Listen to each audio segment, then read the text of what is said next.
అందరికీ నమస్కారం. మీరు లేకపోతే నేను లేను ఈరోజు. ఎందుకంటే మీరు చాలా నాకు హెల్ప్ చేశారు. నేను ఆ రోజు మా అబ్బాయికి క్యాన్సర్ అని నేను మీకు ఇట్లా ప్రెస్ మీట్ పెట్టాను. చాలామంది హెల్ప్ చేశారు. మీకు అందరికీ చాలా కృతజ్ఞతలండి. ఈరోజు నేను అపోలో క్యాన్సర్ హాస్పిటల్లో ఉన్నాను. అక్కడి నుంచి ఇక్కడికి రావడానికి కారణం ఏమిటంటే మా అబ్బాయికి ఇప్పుడు బోన్ మ్యారో ట్రాన్స్ప్లాంటేషన్ కంప్లీట్ అయ్యిందనే మీకు చెప్పడానికి ప్రెస్ మీట్ పెట్టి అందరికీ థ్యాంక్స్ చెప్పడానికే నేను వచ్చాను ఇక్కడికి. ఇంకొద్దిగా హెల్ప్ కావాలి, అందుకనే నేను ఇక్కడికి వచ్చాను. ఏంటంటే ఇప్పుడు ఆ రోజు ఏం జరిగిందంటే ఇక్కడ ప్రెస్ మీట్ పెట్టేసి నేను బెంగళూరుకి వెళ్ళేసాను. నాకేం తెలియదు అప్పుడు మా అబ్బాయి సిచ్యువేషన్ బాగాలేదు. ఇక్కడ ప్రెస్ మీట్ పెట్టేసిన తర్వాత మళ్ళీ ఇక్కడ వీడియో మీ అందరూ సపోర్ట్ చేయడం వల్ల ఎన్టీఆర్ సార్ కాల్ చేయమని చెప్పేసి వెళ్ళారు అక్కడికి. ఇక్కడ కృష్ణ యాదవ్ సార్ చెప్పారనమాట. వచ్చారు అక్కడికి బెంగళూరుకి వచ్చి అక్కడ వీడియో తీసుకున్నారు. మళ్ళీ అక్కడ చాలామంది మేము హెల్ప్ చేస్తాము అని చెప్పేసి ఆ రోజు వీడియోలు అంతా మాట్లాడేసిన తర్వాత నేను ఇంకా వెయిట్ చేశాను. మా అబ్బాయికి అప్పటికే 70% బ్లాస్టర్ అయిపోయింది. ఇంకా నేను 3 days వెయిట్ చేశాను ఎవరైనా హెల్ప్ చేస్తారేమో అని చెప్పేసి. ఇంకా అప్పటికి నాకు ఏ కాల్స్ రాలేదు. సరే ఇంకా నేను ఏం చేయాలో తెలియదు. కానీ నాకు వీడియోలు చూసి విద్యాసాగర్ సార్ కాల్ చేశారు.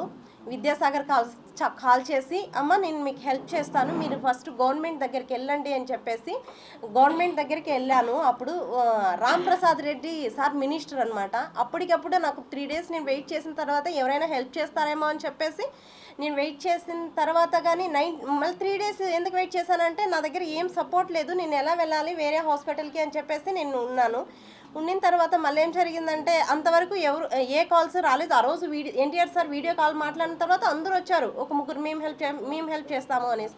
మళ్ళీ 3 days వరకు ఏం రాలేదు కాల్స్.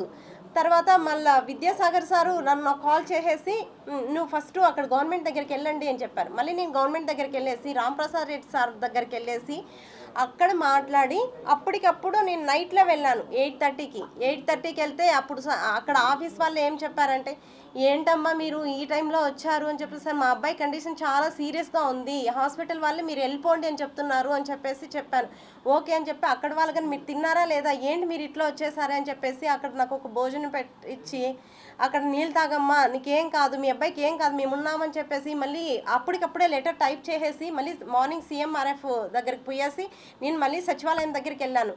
అక్కడికి వెళ్తే నేను CMRF వాళ్ళతో మాట్లాడి అక్కడ వాళ్ళు 11 lakhs ఫస్ట్ ఈ 11 lakhs తీసుకునేసి మీ అబ్బాయిని వేరే హాస్పిటల్లో జాయిన్ చేయించండి అని చెప్పారు. Already LOC Apollo cancer hospital Teynampet Nandanam అనమాట చెన్నైలో, అక్కడ తీసుకున్నాము LOC. మళ్ళీ అక్కడి నుంచి తీసుకొని వచ్చేసి ఇక్కడ ఇచ్చామన్నమాట. ఇచ్చేసి అప్పుడు ఫస్ట్ జాయిన్ చేయించేస్తాం చెన్నై అపోలో హాస్పిటల్లో.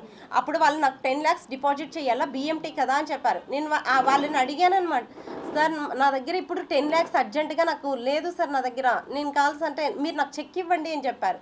ఓకే నాకు 2 days టైం ఇవ్వండి, ఫస్ట్ అడ్మిషన్ తీసుకోండి సార్ అని చెప్పేసి నేను చాలా వాళ్ళని బ్రతిమలాడాను. సరే అని చెప్పేసి వాళ్ళు అడ్మిషన్ తీసుకున్న తర్వాత నెక్స్ట్ జాయిన్ చేయించారు. ఈ జాయిన్ చేయించడం వల్ల మీ అందరి సపోర్ట్ అనమాట. అదే నాకు ఎన్టీఆర్ సార్తో Krishna Yadav sir, next Vidyasagar sir, minister sir, next అందరూ నాకు ఫోన్పే చేశారు. చాలామంది నాకు తెలియదు కానీ నాకు తెలిసిన వాళ్ళ పేర్లు చెప్పాను. TTD వాళ్ళు నాకు చాలా సపోర్ట్ చేశారు. మా హస్బెండ్ TTDలో కాంట్రాక్ట్ బేసిక్ మీద డ్రైవర్గా వర్క్ చేస్తాడు. అప్పుడు వాళ్ళ TTD ఎంప్లాయీస్ అందరూ చాలా సపోర్ట్ చేశారు. నేను అక్కడ జాయిన్ అయిన తర్వాత మళ్ళీ TTD వాళ్ళకి లెటర్ పెట్టాను అనమాట, ఈ 11 lakhs సరిపోదని చెప్పేసి.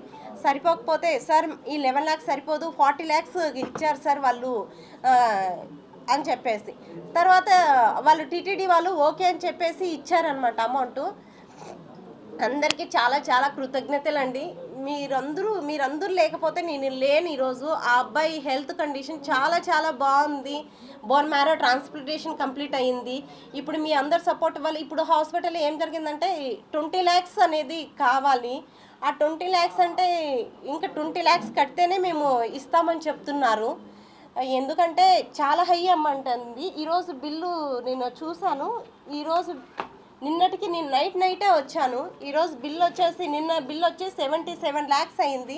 నేను చెప్పాను మేము ఇంత కట్టుకోలేమండి, మేము చాలా పేదవాళ్ళము, మాకు గవర్నమెంట్ హెల్ప్ చేస్తేనే, గవర్నమెంట్ టీటీడీ ఇంకా అందరూ ఫోన్పేలు వేసి హెల్ప్ చేసిన దానివల్లనే మేము ఇక్కడ హాస్పిటల్కి వచ్చాము, నేను అంత కట్టుకోలేను అని చెప్పి వాళ్ళకి చెప్పాను. చెప్తే అట్లీస్ట్ మీరు 20 lakhs అన్నా కట్టండి అని చెప్పారు. మేడం మేము అది కానీ కట్టలేము అని చెప్తే, లేదండి మీ అబ్బాయి సివియర్ కండిషన్ నుంచి అంటే 90% బ్లాస్ట్ అయినప్పటి నుంచి మేము ఇప్పుడు క్యాన్సర్ లేకన్నా ఏం లేకన్నా వాళ్ళ ఫాదర్ సెల్స్ ఎక్కించి ఇంత చేశాం కదా, అట్లీస్ట్ ఏదైనా 20 lakhs మీరు ఇవ్వండి, లేకపోతే మేము డిశ్చార్జ్ ఇవ్వము అని చెప్పారు. ఇప్పుడు 10 days అటు నుంచి మెడిసిన్స్ మేమే వాళ్ళ మెడిసిన్స్ అంతా ఆఫ్ చేసేస్తారు. ఎవ్రీడే బ్లడ్ ప్లేట్లెట్స్ ఎక్కించాలి. ప్లేట్లెట్స్ వచ్చి 12,000 అవుతుంది, బ్లడ్ వచ్చి 8,000 అనమాట. ఇప్పటికి 64 యూనిట్స్ ఎక్కించాము. బట్ అక్కడ బ్లడ్ కావాలంటే మనం ఏం చేయాలంటే డోనర్స్ అనేవి వెతుక్కోవాలి. అక్కడ నాకు చెన్నైలో ఎవరు తెలీదు, లాంగ్వేజ్ ప్రాబ్లం అనమాట. అప్పుడు ఏం చేశానంటే నాకు తెలీదు, అక్కడ బ్లడ్ డి బ్లాక్ అనేది ఒకటి ఉంటుంది. అక్కడికి వెళ్ళేసిన తర్వాత అక్కడ చాలామంది బ్లడ్ ఇవ్వడానికి వస్తూ ఉంటారు. వచ్చినప్పుడు నాకు అంటే ఇంగ్లీష్ వచ్చు కాబట్టి ఇంగ్లీష్లో వాళ్ళతో మాట్లాడి, ప్లీజ్ అండి మా అబ్బాయికి ఇలా ఉంది, ఇక్కడ వీళ్ళు బ్లడ్ ఇవ్వని అంటున్నారు, అమౌంట్ పెట్టుకున్నా కానీ మీరు ఎవరైనా హెల్ప్ చేయండి అని అంటే ఒకరిని నేను అడుక్కుంటాను, ప్లీజ్ అండి హెల్ప్ చేయండి మా అబ్బాయికి ఇలా క్యాన్సర్ వచ్చింది, ఇక్కడ ఏ బ్లాక్లో ఉన్నాము అని చెప్పేసి. తర్వాత వాళ్ళు ఇంకొకరికి అట్లా చాలామంది హెల్ప్ చేశారు. ఇప్పుడు 64 యూనిట్స్ అలాగే నాకు హెల్ప్ చేశారనమాట చెన్నైలో, ఒకరినొకరు అట్లా చేసి. నెక్స్ట్ ప్లేట్లెట్స్ ఇవంతా వాళ్ళు హెల్ప్ చేశారు. అంటే మళ్ళీ నెక్స్ట్ సాయిరామ్ ట్రస్ట్ వాళ్ళకి కానీ థ్యాంక్స్ అండి, ఎందుకంటే బ్లడ్ వాళ్ళు డొనేషన్ చేశారు. నెక్స్ట్ సాయిరామ్ ట్రస్ట్, ఇంకా ఎన్జిఓస్ అనమాట. వాళ్ళు మా అబ్బాయికి ఒకరోజు 1,60,000 మెడిసిన్, ఈ 10 days మెడిసిన్ ఆపేశారు, హాస్పిటల్లో ఇవ్వలేదు. నా దగ్గర అమౌంట్ ఎంత ఉన్నిందంటే కొద్దిగా ఒక 5-6 lakhs ఉంటే అట్లంతా అడ్జస్ట్మెంట్ చేశాను. వాళ్ళు మెడిసిన్ ఇవ్వలేదు కాబట్టి. నెక్స్ట్ ఎన్జిఓస్ వాళ్ళు ఏం చేశారంటే ఒక రోజుకి ఒకరు ఎన్జిఓస్ ఇస్తారనమాట. ఆ అబ్బాయికి మెడిసిన్ ఆపకూడదు అని చెప్పేసి ఆ మెడిసిన్స్ అంటే అవి తెచ్చిస్తారు మనకి. ఒక రోజుకి బిల్లుకి మేము పే చేస్తాము ఆ అబ్బాయికి అని చెప్పేసి అంటే హై అమౌంట్ ఇవన్నీ వాళ్ళు ఇచ్చారు. ఒకరోజు 3 days ఎన్జిఓస్ ఇచ్చారనమాట మాకు. నెక్స్ట్ నేను కొనుక్కున్నాను అనమాట బ్లడ్ ప్లేట్లెట్స్. ఇప్పుడు 10 days అటు నుంచి వాళ్ళు మెడిసిన్ ఆపేశారు కాబట్టి అన్నీ నేనే కొనుక్కుంటానా, నేనే చేస్తున్నా. ప్లీజ్ అండి ఇంత హెల్ప్ చేశారు కదా, ఈ ఒక్క సహాయం చేయండి. 20 lakhs కడితేనే డిశ్చార్జ్ ఇస్తామంటున్నారు, ఇది ఏదైనా చేయండి. ఇప్పుడు ఏంటంటే ఈ నోట్స్లు ఏంటంటే మా అబ్బాయి చాలా ఎన్టీఆర్ ఫ్యాన్ అనమాట. 2 years ఇంటర్ ఫస్ట్ ఇయర్ నుంచి దీంట్లో అన్ని సాంగ్స్, డైలాగ్స్, స్టోరీసే ఉంటాయన్నమాట. ఆ ఎన్టీఆర్ మీద పిచ్చితో వాడు ఎంతసేపు ఎవరితో మాట్లాడేవాడు కాదు, ఎంతసేపు ఇవే చేసేవాడు అనమాట.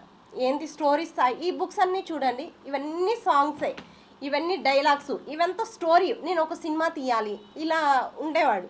ఇప్పుడు మొన్న చెప్పాడు, ఇప్పటికి నేను హాస్పిటల్లో ఉండలేనమ్మా, ప్లీజ్ నన్ను బయట తీసుకెళ్ళి, నేను డిప్రెషన్లోకి వెళ్ళిపోయాను, నువ్వు ఇంత కష్టపడినాను 2 years నుంచి ఈ కష్టపడినా కాబట్టి నేను చనిపోవాలనిపిస్తుంది, నాకు టాబ్లెట్స్ ఇవ్వు, నేను చనిపోతాను, నేను ఇక్కడే ఉండి నాకు ఏదోలాగా ఉంది అని చెప్తున్నాడు. ప్లీజ్ ఎవరైనా అట్లా హెల్ప్ చేయండి అని, నాకు ఇంత సహాయం చేశారు, ఈ ఒక్క హెల్ప్ చేయండి ప్లీజ్. మేము చేతులెత్తి నమస్కరిస్తున్నాను సార్. ఎవరైనా సరే నాకు ముందు మీరు ఎంత హెల్ప్ చేశారు కదా, ఈ చిన్న సహాయం అని నేను అనుకుంటున్నాను. ఏదో ఒకటి చిన్నదో పెద్దదో ఒక ప్రాణాన్ని అందరూ కలిసి కాపాడారు కాబట్టి ఇప్పుడు కానీ ఎవరో ఒకరు నాకు సహాయం చేయండి సార్, ప్లీజ్ సార్. మీకు చేతులు ఎత్తి నమస్కరిస్తున్నాను సార్. మా హస్బెండ్ తరపున టీటీడీ వాళ్ళు మాకు చాలా సపోర్ట్ చేశారు. JEO madam, EO sir, next TTD employees మొత్తం హెల్ప్ చేశారు సార్. నేను ఒకవేళ ఎవరినైనా నాకు హెల్ప్ చేస్తుంటే ఐఎమ్ ఎక్స్ట్రీమ్లీ సారీ సార్, క్షమించండి. నాకు ఆల్రెడీ 2 days నుంచి ఫీవర్ వస్తుంది, అంటే స్ట్రగుల్ అయ్యి ఎవరైనా నేను మర్చిపోయింటే క్షమించండి సార్. మాకు thanks, very thanks sir. Please ఈ ఒక్క సహాయం చేయండి సార్, చేతులెత్తి నమస్కరిస్తున్నాను సార్. ఆ అబ్బాయిని డిశ్చార్జ్ చేయించండి సార్, మేము అదే కోరుకుంటున్నాను సార్. ఇంకా ఆ అబ్బాయి ఏం చెప్తాను, నేను చనిపోతానమ్మా, నాకు టాబ్లెట్స్ ఇచ్చేసాయి, నేను చనిపోతాను, నా వల్ల కాదు ఈ జీవితం, నేను భరించలేను, 2 years నుంచి నేను ఇలాగే ఉన్నాను, నా వల్ల కాదు, హాస్పిటల్లో ఉన్నాను 2 years నుంచి. లాస్ట్ 22 డిసెంబర్ 28 అబ్బాయి కాలు యాక్సిడెంట్ అయింది. కాలు యాక్సిడెంట్ అయిపోయి నెక్స్ట్ హ్యూమనిటీ పవర్ తగ్గిపోయి ఆ క్యాన్సర్ వచ్చిందనమాట. అప్పటి నుంచి ఈ స్ట్రగుల్ అనేది పడుతూనే ఉన్నాను. ఆ అబ్బాయి నేనే ఎంతసేపు హాస్పిటల్లోనే అనమాట. ఆ అబ్బాయి ఏడుస్తుంటే నా ప్రాణం పోయిన, వెయిన్స్ అనేటివి ఉండవు వాళ్ళ క్యాన్సర్ వాళ్ళకి, గుచ్చుతూ ఉంటే అమ్మ అమ్మ అని అరుస్తుంటాడనమాట.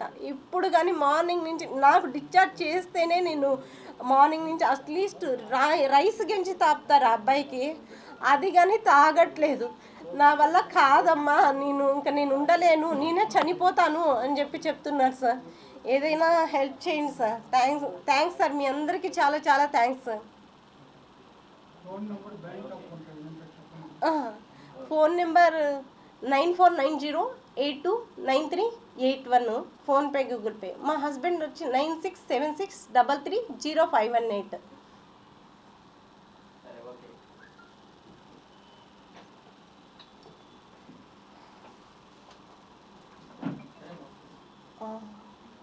ఇంకా మాకు అక్కడ వీళ్ళు మాత్రమే హెల్ప్ చేశారు ఆ రోజు.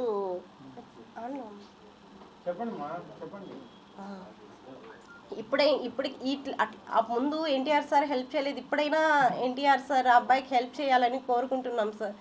అట్లీస్ట్ ఆ అబ్బాయి మీ మీద ఇంత ప్రేమతో ఈ స్టోరీస్ డైలాగ్స్ ఇవన్నీ రాశారు కదా, ఇదన్నా ఒక్కసారైనా మీకు కనికరించండి సార్, ఆ అబ్బాయికి హెల్ప్ చేయండి సార్ ప్లీజ్ సార్. లేదు సార్, చేయలేదు సార్. ఎన్టీఆర్ ఫ్యాన్స్ చేశారు సార్. లేదు సార్, చేయలేదు సార్. ఎన్టీఆర్ ఫ్యాన్స్ వాళ్ళ ద్వారా మాకు 2 lakhs వచ్చింది సార్. 2,50,000 దాకా వచ్చింది సార్ మాకు. ఏం చెప్పారంటే అక్కడ మేము చూసుకుంటానమ్మా, నేను చూసుకుంటాను అని చెప్పారు సార్. ఎన్టీఆర్ సారు నాతో వీడియో కాల్ మాట్లాడిన తర్వాత నేను చూసుకుంటాను అని, నేను చేస్తాను అని చెప్పారు సార్. తర్వాత మాకేం కాల్ చేయలేదు సార్, ఏం చూడలేదు సార్. ఫోన్లో వీడియో కాల్లో మాత్రమే చూశారు సార్. చూసి ఆ అబ్బాయికి ధైర్యం చెప్పారు, ధైర్యంగా ఉండండి అని చెప్పారు సార్.